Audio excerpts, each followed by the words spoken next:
Om Swastiastu. Assalamualaikum warahmatullahi wabarakatuh. Shalom, salam sejahtera untuk kita semua. Salam namo buddhaya, salam kebajikan, dan salam harmoni.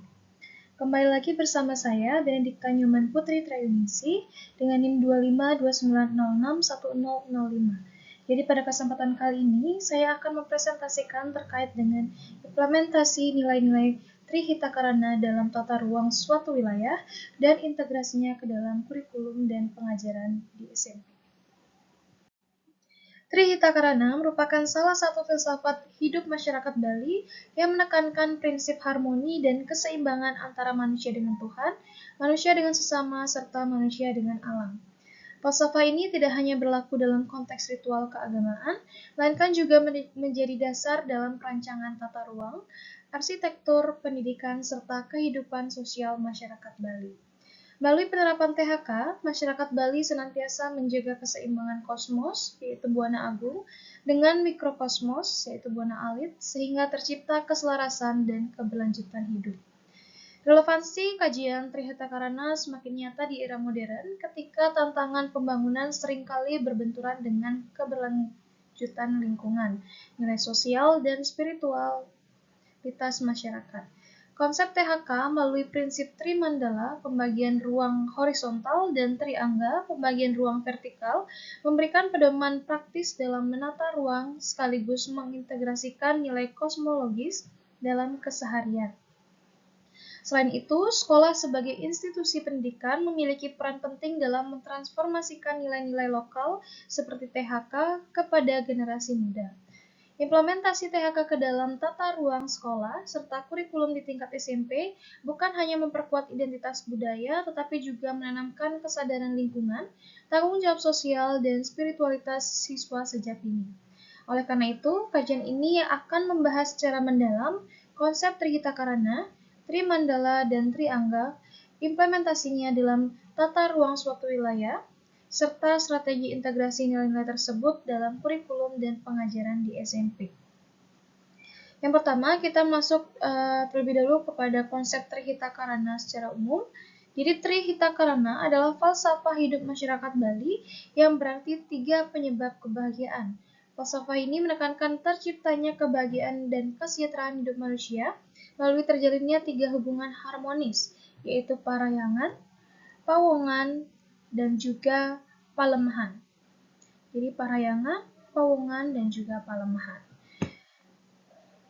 Parayangan, ini hubungan manusia dengan Tuhan. Hubungan ini diwujudkan melalui kegiatan spiritual seperti sembahyang, upacara yatnya, pembangunan tempat suci seperti pura, sanggah, merajan, serta perilaku religius dalam keseharian. Aspek parayangan ini menekankan pentingnya menempatkan Tuhan sebagai sumber kehidupan dan kesejahteraan. Yang kedua yaitu pawongan. Ini adalah hubungan harmonis antar sesama manusia. Jadi pawongan ini diwujudkan dalam interaksi sosial, gotong royong, musyawarah, solidaritas, serta rasa toleransi. Melalui pawongan, masyarakat membangun kohesi sosial, bekerja sama dalam subak, banjar, maupun organisasi kemasyarakatan lainnya. Kemudian palemahan, jadi hubungan harmonis antara manusia dengan alam. Palemahan ini menekankan kesadaran manusia untuk menjaga kelestarian lingkungan.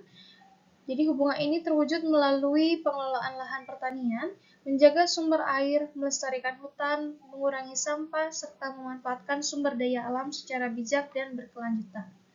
Dengan demikian, Trihitakarana ini berfungsi sebagai pedoman secara menyeluruh yang menyeimbangkan dimensi spiritual, sosial, dan juga ekologis. Kemudian prinsip ini diturunkan ke dalam konsep arsitektural dan tata ruang seperti Trimandala dan Triangga.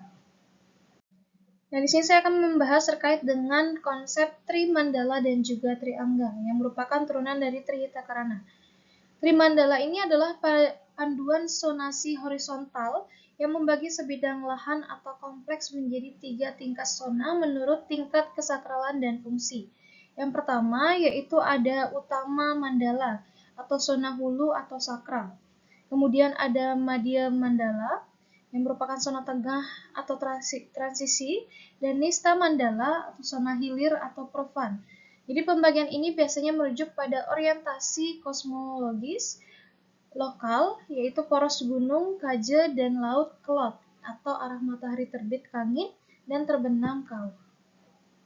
Yang pertama, utama mandala. Jadi utama mandala ini ditempatkan pada posisi yang paling suci, secara tradisi menghadap gunung atau kaje, atau arah matahari terbit, yaitu kangin.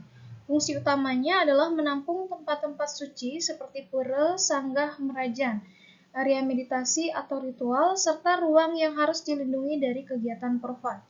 Secara praktis, area ini menuntut ketenangan, akses ritual terjaga, dan tidak boleh menjadi lokasi aktivitas berisik atau pembuangan.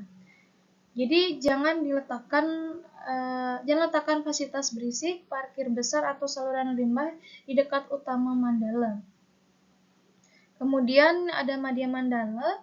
Madya Mandala adalah zona aktivitas sosial, jadi tempat tinggal, balai banjar, ruang pertemuan, lapangan upacara, dan juga sekolah.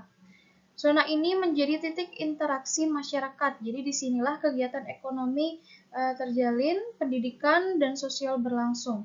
Secara tata ruang, Madya Mandala ini harus memfasilitasi aksesibilitas, kenyamanan, dan koneksi antar fungsi, jalan setapak, halaman, ruang terbuka. Jadi desain sirkulasi pejalan kaki, ventilasi alami, pencahayaan yang memadai, dan ruang multifungsi untuk upacara maupun pembelajaran. Lanjut, Nista Mandala. Jadi ini merupakan area profan dan fungsi utilitas. Jadi Nista Mandala ini menempati posisi yang paling hilir atau kelot arah laut dan berisi fungsi-fungsi profan. Dapur atau paon, tempat pembuangan atau tebel, kandang ternak, gudang, bahkan area resapan air. Jadi zona ini bertugas untuk menampung hal-hal duniawi yang mengandung bau, suara, atau aktivitas mudah berubah. Menempatkan fungsi-fungsi tersebut di Nista Mandala menjaga kesucian utama mandala dan kenyamanan Madya Mandala. Kemudian, Trimandala ini berlaku pada beberapa skala, yaitu ada makro, desa atau kawasan, jadi penempatan pura desa, alur subak, pemukiman, dan lahan pertanian. Kemudian mesoskal atau kompleks perumahan atau sekolah, jadi posisi merajan atau pelinggi, aula, lapangan, kantin, dan juga tempat pembuangan. Kemudian mikro, pekarangan rumah, yaitu sanggah keluarga di posisi hulu, ruang keluarga di tengah, dapur atau penyimpanan di hilir.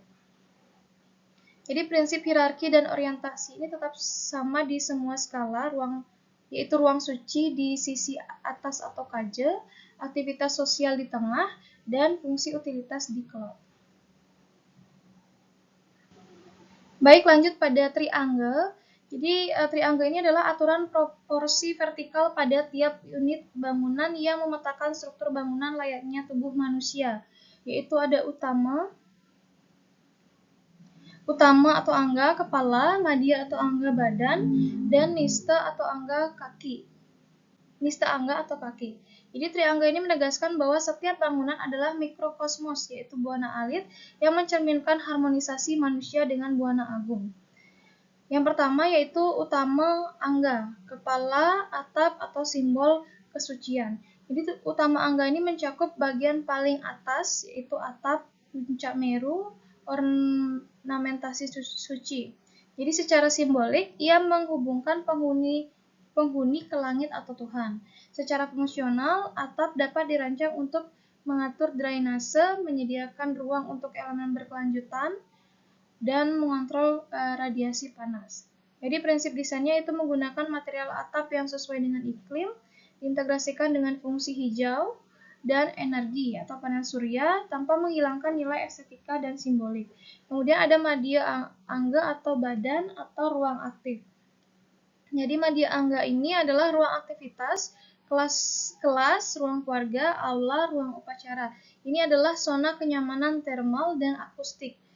Jadi penting untuk pencahayaan alami, ventilasi silang, layout fleksibel. Kemudian proporsi ruang harus memudahkan interaksi sosial dan kegiatan pendidikan. Prinsip desainnya itu orientasi ruangan terhadap sinar matahari pagi atau kangin untuk kenyamanan. Kemudian nista angga, kaki, pondasi atau hubungan dengan bumi. Jadi nista angga ini adalah pondasi, ya harus kuat dan juga berperan ekologis. seperti resapan air, biopori, pengolahan limbah, dan ruang penyimpanan. Jadi pondasi ini baik mengurangi erosi dan juga menjaga struktur panjang.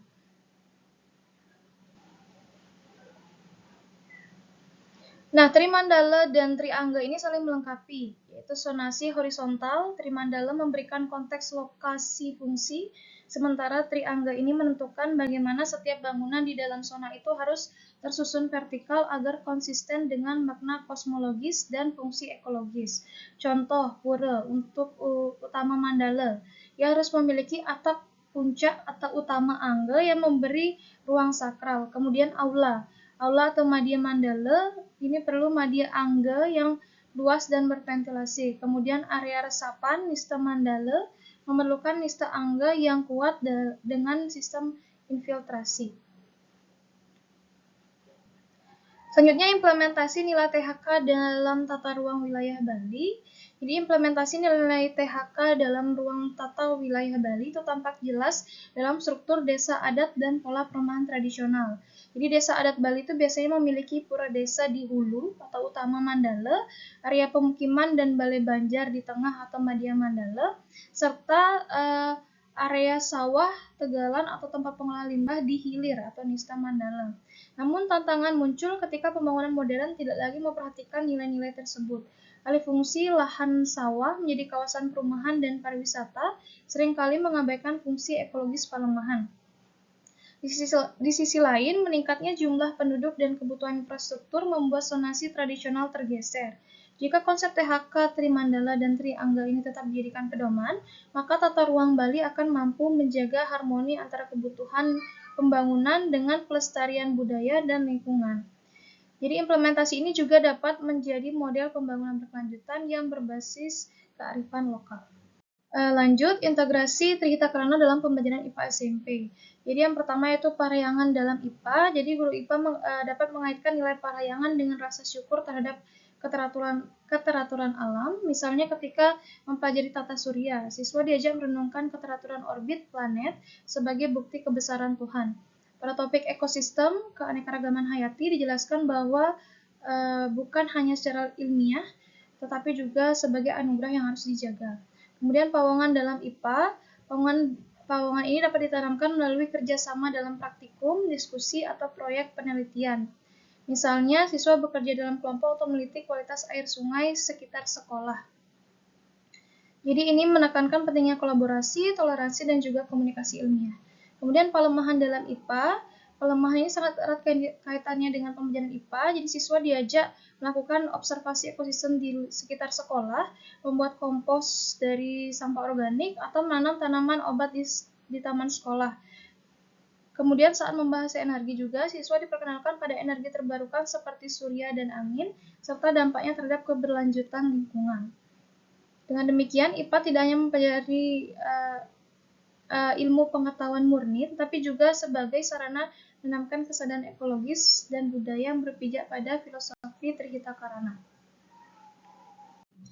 Jadi Trihita Karana beserta prinsip turunannya yaitu Trimandala dan Triangga merupakan kearifan lokal Bali yang sangat relevan untuk diterapkan dalam tata ruang wilayah maupun pendidikan.